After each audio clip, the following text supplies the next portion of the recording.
उन्होंने ये आंदोलन कुचला इसलिए, उसको हटाया इसलिए, चोरी डकैती इसलिए की कि आंदोलन बड़ा बड़ा पत्थर ताकतवर हो जाता है। ये तो जिंदा लोगों का आंदोलन है।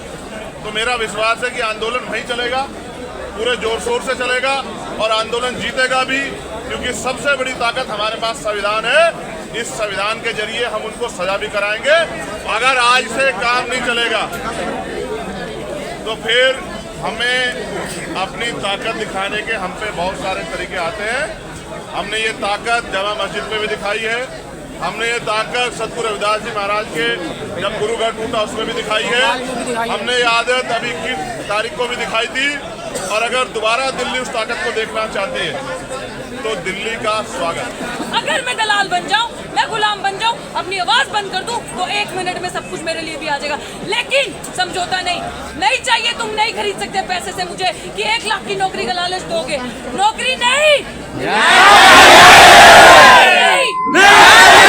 और इनकी औकात क्या है हमें नौकरी देने की? ये लोग हमें NFS करते हैं, नॉट फाउंड सूटेबल। खुद उस कुर्सी में बैठने के लायक नहीं है अगर इनका कोई गॉडफादर ना हो इंटरव्यू में। आपके गरीब बच्चों की, गरीब लोगों की 25,000 नौकरियां खा के बैठे सिर्फ और सिर्फ इस विश्वविद्यालय में। और अभी RSS के लोग धड़ाधड़ भर्तियां करके 3,000 से ऊपर अपने लोगों को, अपने लोग जो गुलाम दलित भी, जिनमें से हमारे समाज के लोग भी, और कुछ ऐसी चीजें सामने आई हैं, फर्जी SC ST OBC के सर्टिफिकेट बनाकर उनको नौकरियां दी है। बाबा साहब ने कहा था 1000 तलवारों से ज्यादा ताकतवर एक कलम है, वो संविधान। ये संविधान 1000 तलवारों से, 1000 बंदूकों से ज्यादा ताकतवर है। जो RSS के लोग हिंसा करेंगे या करते हैं, उनकी वे भड़कावे में आपको नहीं आना है। कुछ भी करें वो, हमारे ऊपर पत्थर फेंके, डंडे चलाए, लाठी चलाए, आप लोगों को अपनी बहादुरी दिखानी है। हिंसा नहीं होने दे, ऐसा अपने आप की बहादुरी हमें दिखानी है। किसी भी हालत में इतनी सी भी हिंसा हम RSS के लोगों को ना करने दें, ये हमारी जिम्मेदारी। हमारी आज की मांग क्या है? पहली कि हम सबको वाइस चांसलर साहब के ऑफिस में जाने दिया जाए। हम पीसफुल लोग हैं, हम सिर्फ पूरी दुनिया के सामने, ईमानदार पत्रकारों के सामने पूरी दुनिया को दिखाएंगे कि ये वाइस चांसलर, ये प्रॉक्टर, ये रजिस्ट्रार और यहाँ के प्रिंसिपल चोर हैं, बेईमान हैं, लुच्चे हैं, लफंगे।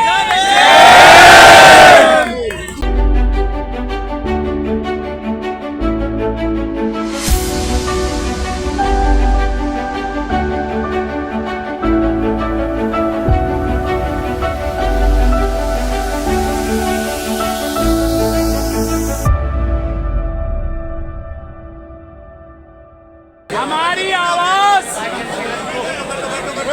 कभी नहीं छीन सकते, नहीं रोक सकते।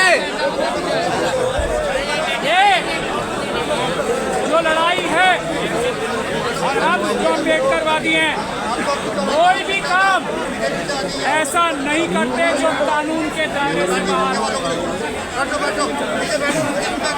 कौन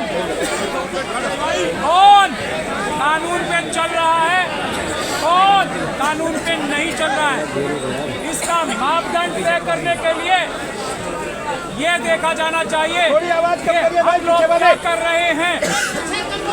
जो हम लोग कर रहे हैं वही संवैधानिक रास्ता है।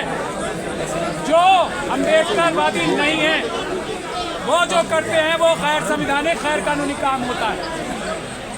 आज जो हमारी मांगे हैं क्या है? वो 25,000 से ज्यादा बैकलॉग को देना हमारे बहुजनों के टीचर्स को। राइट। दिल्ली यूनिवर्सिटी में ये जो डॉक्टर ऋतु है ना, ये इस चीज की लड़ाई लड़ रही है, अपनी एक नौकरी की नहीं लड़ रही। इन्हें दुनिया की किसी भी यूनिवर्सिटी में नौकरी मिल सकती है। और सविता राय, जिन्होंने इसको बाहर निकाला है, उन्हें सिर्फ किसी जेल में जगह मिल सकती है क्योंकि वो क्रिमिनल है। चाहे प्रोफेसर लक्ष्मण यादव हो, चाहे हमारा छोटा भाई रोहित रहमुल्ला जो टॉपर था, वो हो, वो इनसे कहीं ज्यादा अच्छे हैं जो लोग कब्जा करके बैठे हैं। तो ये 25,000 नौकरियां जिन्होंने चुराई हैं, लूटी हैं, डकैती मारी है, वो कानून तोड़ रहे हैं या जो चोरी की है उसको पकड़वाने वाले कानून तोड़ रहे हैं, ये बात है पहले। तो हम लोग वो चोरी पकड़वाने का काम कर रहे हैं। बोलो भाई जय भीम। एक दूसरा शांति, जो NFS है ना, सिर्फ दिल्ली यूनिवर्सिटी में नहीं है, ये 25,000 सिर्फ दिल्ली यूनिवर्सिटी का है जिसकी डॉक्टर रितु लड़ाई लड़ रही है, और ये लड़ाई पूरे देश में ले जानी है। इसके लिए हर एक अम्बेडकरवादी लड़ रहा है, अपने अपने तरीके से लड़ रहा है, लेकिन जो डॉक्टर रितु के आंदोलन ने एक काम किया है, सबकी लड़ाई को जो अलग अलग थी उसको एक करने का काम किया, ये सबसे बड़ी कामयाबी है हमारी। दूसरा, NFS, जो NFS करते हैं, चोर, बेईमान, डकैत, वो हैं। हम NFS को खत्म कराने का काम कर रहे हैं, तो हम कानून का पालन कर रहे हैं। तीसरा, हर एक यूनिवर्सिटी में 25% कम से कम एजुकेशन फ्री होनी चाहिए, क्योंकि भारत का संविधान वो कहता है, हमारे देश के बजट ये कहते हैं, और उसकी संख्या, जिसकी जितनी संख्या भारी उसकी उतनी हिस्सेदारी हर एक समाजों को उस 25% में कम से कम हिस्सा मिलना चाहिए। ना सिर्फ पढ़ाई का खर्चा, रहने सहने खाने पीने का खर्चा, ये 3 मांगे हैं हमारी। ये सब चोरियां हैं जो हम पकड़ रहे हैं, जो आज़ादी के बाद से सब चुराई गई। हम लोग जो यहाँ मौजूद हैं आज, ये बात साफ हो गई ना, हम लॉ अबेडिंग सिटीजन्स हैं, और चोर वो हैं जो तालों में बैठे हैं। तो हम लोग यहाँ आए हैं, उससे पहले कितनी बार आए, कभी कुछ कानून तोड़ा गया? नहीं। हमारी आज की मांग क्या है? पहली, कि हम सबको वाइस चांसलर साहब के ऑफिस में जाने दिया जाए। हम पीसफुल लोग हैं, हम सिर्फ पूरी दुनिया के सामने ही, ईमानदार पत्रकारों के सामने पूरी दुनिया को दिखाएंगे कि ये वाइस चांसलर, ये प्रॉक्टर, ये रजिस्ट्रार और यहाँ के प्रिंसिपल चोर हैं, बेईमान हैं, लुच्चे हैं, लफंगे। हम कानून नहीं तोड़ेंगे, ये पुलिस भी जानती है और ये वो भी जानते हैं, लेकिन हमारा सामना करने को तैयार नहीं है। तो पहली हमारी मांग ये है कि हमें वाइस चांसलर साहब के पास सब लोगों को ले जाया जाए। हम इसी तरीके से शांतिपूर्ण ढंग से जमीन पे बैठ के उनसे बात करेंगे और पूरी दुनिया को दिखाएंगे क्या चोरी और डकैती कर रहे हैं लोग। कोई गलत बात है इसमें बता दो। दूसरी, आपने कभी यूनिवर्सिटी में धारा 144 लगती देखी है? किसी वाइस चांसलर, देखिए यूनिवर्सिटी का कानून ये है, वाइस चांसलर यूनिवर्सिटी प्रशासन के परमिशन लिए बगैर पुलिस यूनिवर्सिटी में घुस नहीं सकती। ये देखिए, ये भी यार, ये मेरा मुंह पीट देंगे। मैं इनको ऊपर गिरते ही ये यूं ना देखने के वाइस चांसलर साहब अपने मसलमैन यानी के बाहुबली की तरह प्रयोग कर रहे हैं, ये क्या उचित है? नहीं। क्योंकि पुलिस किसी भी यूनिवर्सिटी में घुस ही नहीं सकती जब तक के यूनिवर्सिटी का प्रशासन उन्हें बुलाए नहीं। तो हमारी तीसरी मांग ये है आज की कि ये पुलिस को यहाँ से बाहर किया जाए। कोई जरूरत नहीं है, हम लॉ एंड ऑर्डर बनाने वाले हैं, तोड़ने वाले नहीं। और ये जो ताले आपने किसी यूनिवर्सिटी में दुनिया में ताले लगे देखे? ये ताले लगाने का काम जो है ये अपराध है। ये ताले खोलने का काम अगर हम करेंगे तो अपराध को रोकेंगे।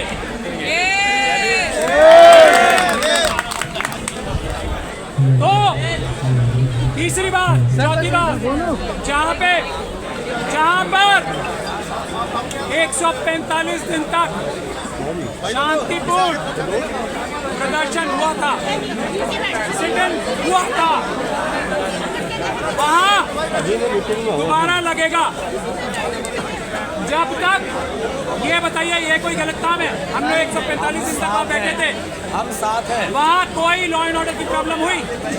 हम पे पत्थर फेंके गए, हमारे डॉक्टर रितु को बदमाशों द्वारा धमकियां दिलवाई गई, डॉक्टर ने हमले कराए, वाइस चांसलर ने हमले कराए, फिर भी हमने क्या वायलेंस किया? जवाब तक नहीं दिया, चुपचाप हम हर जुल्म सहते रहे।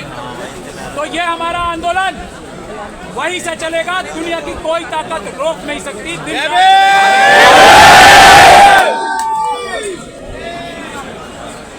अगर इनमें से कोई भी मांग हमारी गैर कानूनी है तो हमें कोई भी आके यहाँ बताए, और अगर नहीं बता सकता तो हमें रोक भी नहीं सकता। ऐसा मेरा निवेदन है आप सबसे। लेकिन एक गुजारिश है, आप लोग तो कभी हिंसा कर ही नहीं सकते, कर ही नहीं सकते, क्योंकि आप अपेट करवा दी। ये बात हमें सही तरह पता है, पूरी दुनिया को। जो आरएसएस के लोग हिंसा करेंगे या करते हैं, उनकी वे भड़कावे में आपको नहीं आना है। कुछ भी करें वो, हमारे ऊपर पत्थर फेंके, डंडे चलाए, लाठी चलाए, आप लोगों को अपनी बहादुरी दिखानी है।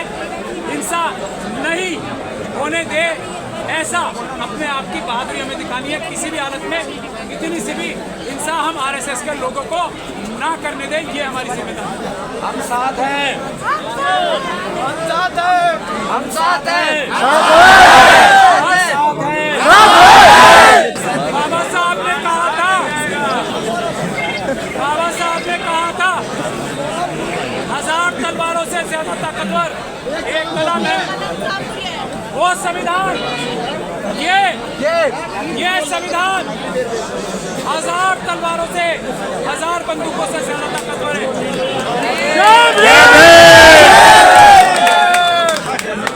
बस मुझे ये निवेदन करना था, आवाज दो, आवाज दो, आवाज दो, आवाज दो,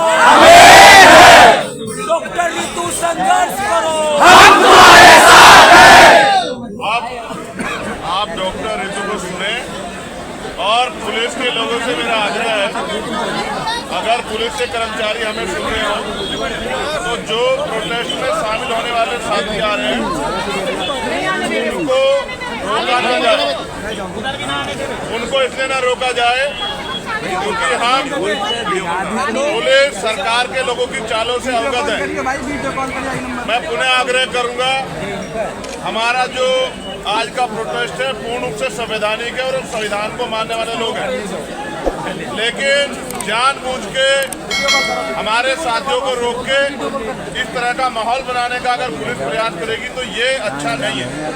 इसलिए मेरी पुलिस के साथियों से आग्रह है कि चारों गेटों से जो भी हमारे साथी आना चाहते हैं, वहाँ हमारी बहनें भी हैं। ऐसी भी खबर मिल रही है कि उन बहनों से बदतमीजी हो रही है, ये हम स्वीकार नहीं करेंगे।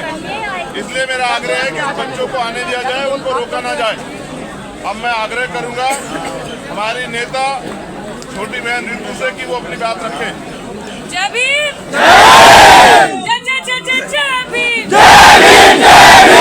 सबसे पहले जितने पुलिस के साथी के पीछे खड़े हैं, हमने 145 दिन धरना किया और बिल्कुल लॉ एंड ऑर्डर मेंटेन करके किया।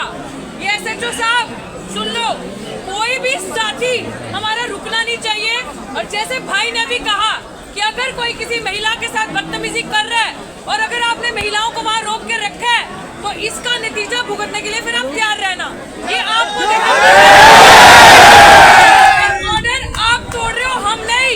ये चीज मैं बार बार बता दूं। दूसरा साथियों, बड़ी इंपॉर्टेंट बात, जैसे प्राचा साहब ने कहा, हम लोग संविधान को मानने वाले हैं, संविधान की हिफाजत करने वाले हैं, हम लोग कानून को कभी हाथ में नहीं लेंगे, ना तोड़ेंगे। तो अब ये चीज देखना कि आपके बीच में बहुत सारे वाइस चांसलर ने, आरएसएस वालों ने अपने दलाल छोड़े होंगे जो अराजक तक पीस को भंग करेंगे। आप सबको उस चीज को मेंटेन करके चलना है, वो अपना काम करेंगे, हमें अपनी मंजिल को क्लियर रखना है। क्यों जरूरी है? सब कुछ लूट लिया इन लोगों ने आपका।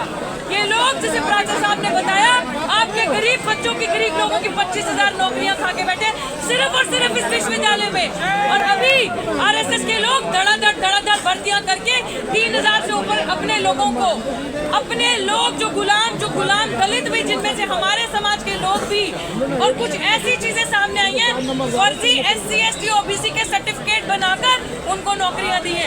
ये लड़ाई अब हमारे मान सम्मान की है। अब समझौता नहीं होगा। कि पहली बार दिल्ली विश्वविद्यालय में ऐसा नीली क्रांति का इनकलाब आया, फैसला आपको करना है।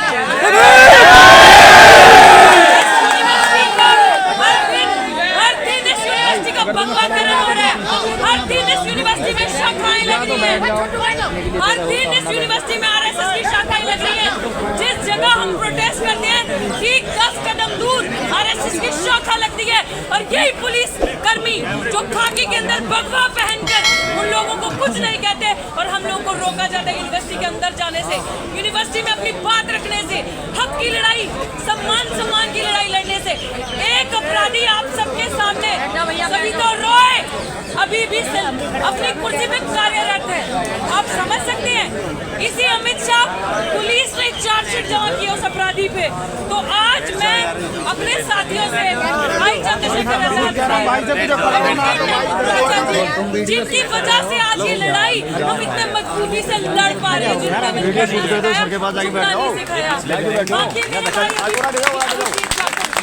भाई सखपाल जी सब यहाँ पे हैं। माफ करना अगर किसी का नाम नहीं ले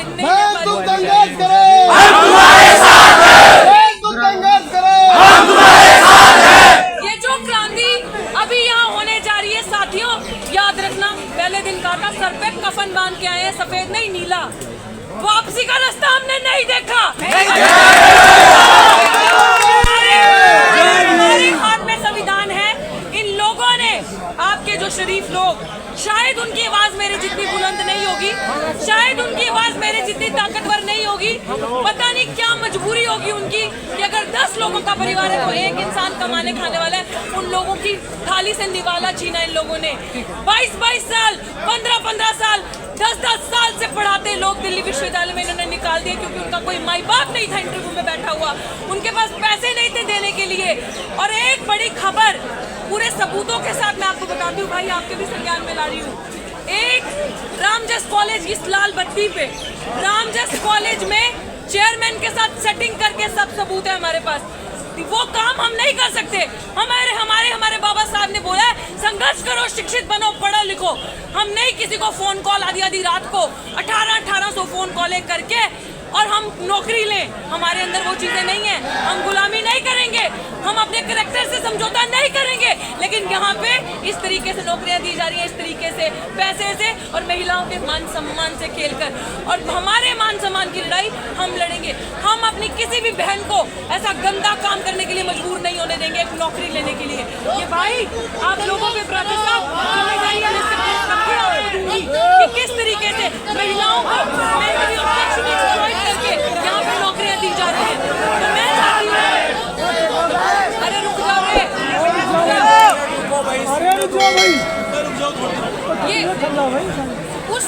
ये चीज आपको समझने की जरूरत है कि आपकी बहन बेटी की जहाँ बात आती है उसके ऊपर हम कुछ नहीं समझेंगे, क्योंकि बाबा साहब ने एक ही चीज कही थी कि मैं उस समाज की तरक्की तब समझूंगा उस समाज की महिलाओं ने कितनी तरक्की की है। और आज अगर महिलाओं ने ये बेड़ा उठाया है तो मैं कहती हूँ ये मजबूरी है सबकी, जितने भी हमारे समाज के पुरुष हैं, भाई हैं, कि साथ कंधे से कंधा मिला के आगे आकर देना है। और आज जब तक वाइस चांसलर को यही पुलिस वाले बाहर नहीं लेकर आते, और ये पुलिस का फर्ज बनता है कि जहाँ पे संवैधानिक तरीके से प्रोटेस्ट हो रहा हो और संविधान को आगे रख के उसकी पालना करके मान रहे हो, तो ये रास्ता खुद खाली करेंगे। SHO साहब, DCP, ACP सब जाके वाइस चांसलर को बाहर लाएंगे और बताएंगे एक अपराधी को किस तरीके से उन्होंने अभी तक कुर्सी पे कार्यरत रखा हुआ है। यही आप सबसे कहूंगी, पीस को मेंटेन करके रखना है, और हम इसी दरवाजे से अंदर जाएंगे। 4 नंबर गेट पे बंद ताले, भाई ताले बंद है हमारे लिए, राजा साहब ताले बंद है वहाँ पे हमारे लिए, समझ लीजिए आप। वो ताले हमें देख के बंद होते हैं। जब साथी आशुतोष या मेरे जैसे लोग जब वहाँ पहुँचते हैं विश्वविद्यालयों में तो वो ताले लगा दिए जाते हैं। मतलब हम नहीं जा सकते अंदर विश्वविद्यालयों की, ये हालत है दलित आदिवासी। अगर मैं दलाल बन जाऊँ, मैं गुलाम बन जाऊँ, अपनी आवाज बंद कर दूं तो 1 मिनट में सब कुछ मेरे लिए भी आ जाएगा, लेकिन समझौता नहीं चाहिए। तुम नहीं खरीद सकते पैसे से मुझे कि 1 लाख की नौकरी का लालच दोगे। नौकरी नहीं। और इनकी औकात क्या है हमें नौकरी देने की? ये लोग हमें एनएफएस करते हैं, नॉट फाउंड सूटेबल। खुद उस कुर्सी में बैठने के लायक नहीं है ये, अगर इनका कोई गॉडफादर ना हो इंटरव्यू में। तो हम सब इस लड़ाई को मजबूती से मिलकर लड़ेंगे। और अभी जैसे मंच सम्मानित मंच से आपको आदेश आएगा, उस आदेश की आपको पालना करनी है और आपके लीडर्स आगे रहेंगे और हम सब उन्हें फॉलो करेंगे, इवन इंक्लूडिंग मी। हम सब उन्हें फॉलो करके अंदर जाएंगे। आवाज दो। जय भीम। देखो, आज की ये आंदोलन जो लंबा चल रहा है, हम तो अरे भाई ओ भाई शारीरिक आगे बैठे नहीं है भाई, लेकिन जितने लोग पहले दिन से इस आंदोलन को आगे बढ़ा रहे हैं, मैं उन सब भाइयों का, बहनों का धन्यवाद देता हूँ। आशुतोष भाई, वीर सिंह जी, नेहा, मनोज जी, बाल मुकुंद जी, संजीव तोमर जी, महबूब भाई और आज की हमारी नेता। और मैं तो इसको मना कर रहा हूँ नौकरी नहीं, न्याय तो मिल ही जाएगा। न्याय देने वाले हाथ अपने मजबूत करें। मैं तो इससे कहूँगा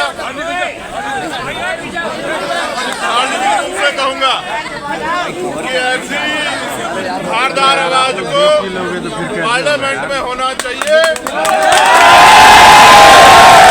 तो बात वो सड़क से इतनी मजबूरी उठा देते, अगर पार्लियामेंट में होगी तो शायद जवाब देना मोदी जी को भी और उनके चमचों को भी भारी पड़ जाएगा। मैं उनकी हर बात से सहमत हूँ, हर मांग से सहमत हूँ। इनकी एक बात से है सहमत हूँ, इन्होंने कहा कि हम जमीन पे बैठ के उनसे बात करेंगे। हम नहीं बैठेंगे जमीन पे, हम बैठेंगे कुर्सी पे।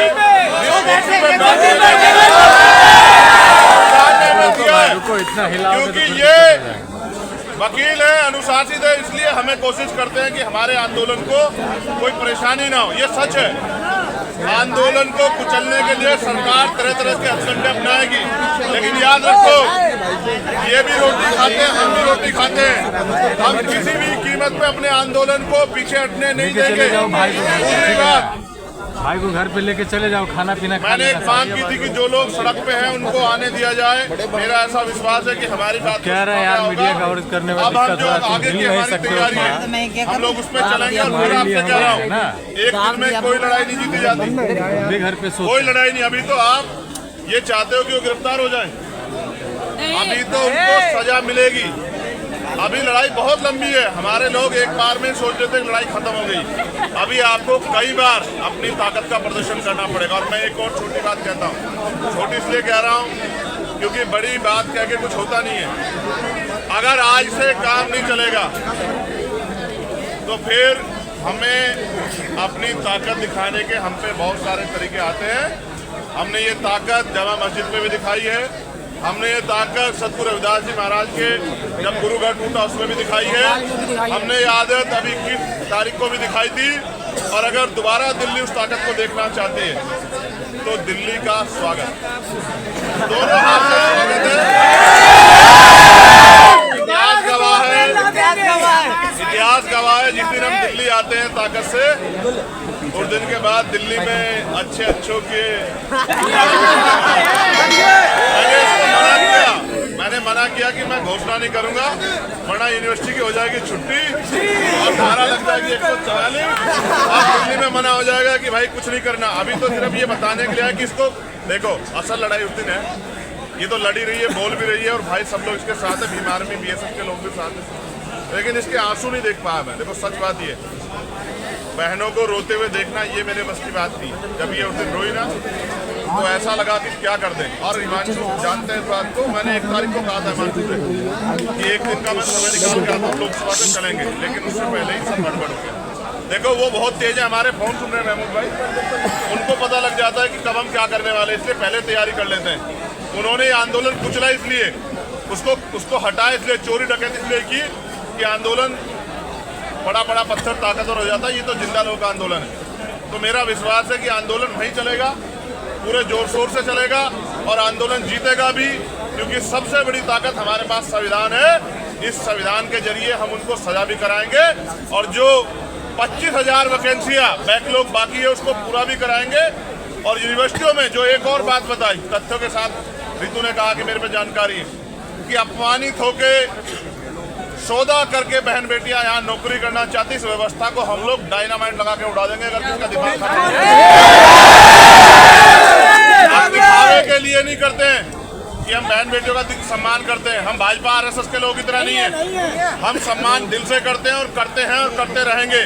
और हमें तो बाबा साहब अम्बेडकर ने यह शिक्षा दी है कि किसी भी समाज की तरक्की उस समाज में रहने वाली महिलाओं की तरक्की से मैं मापता हूँ कि उस समाज की, उस प्रदेश की, देश की कितनी तरक्की हुई है।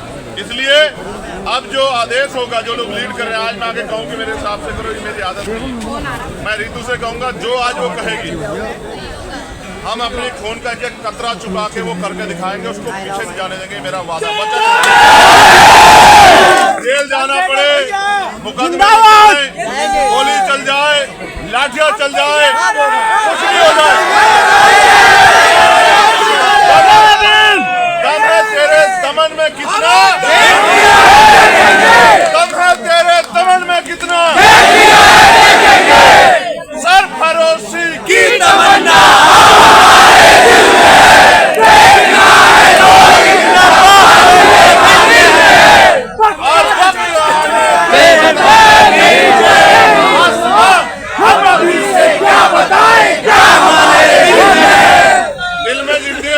ताकत होगी दिल में, क्या है वो तो बताएंगे, करके दिखाएंगे।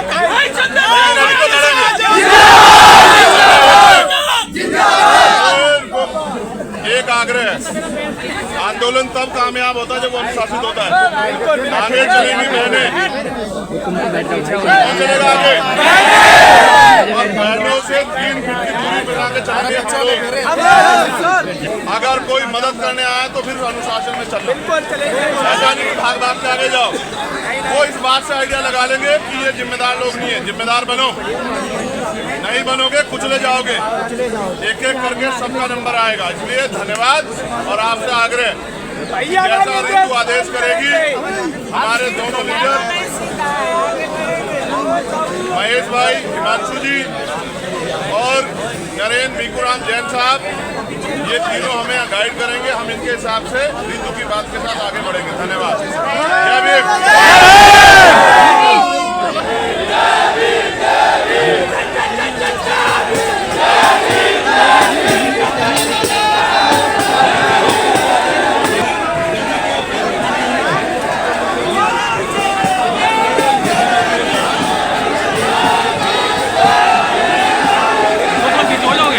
इधर आओ, तो इधर करो ना यार भाई, आगे चलिए, आगे चलिए। कहाँ खड़ा हो ये तो जगह है,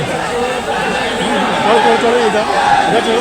एक मिनट भाई, आ जाओ।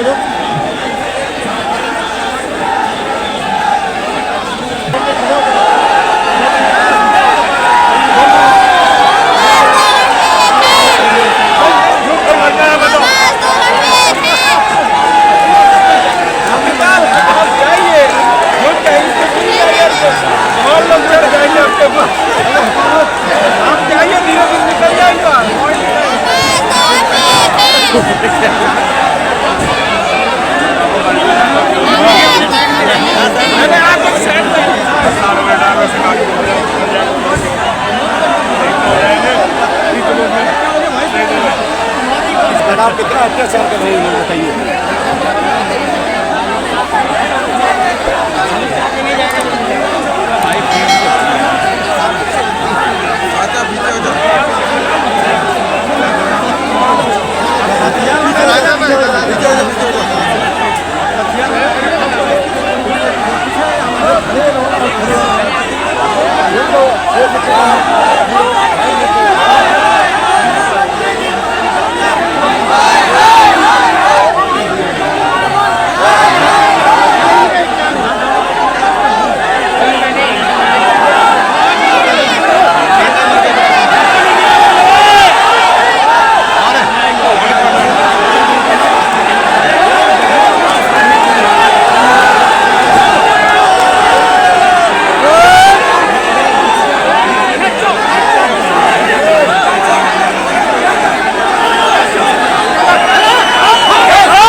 साथ सरकार में पुलिस वाले क्या कर रहे हैं।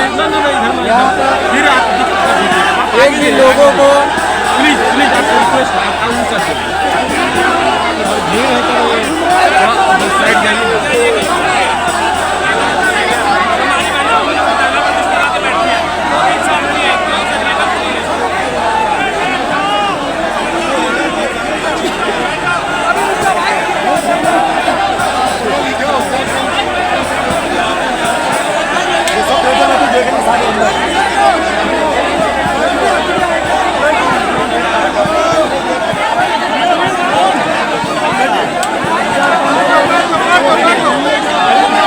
देखते रहिए नीलकमल टीवी।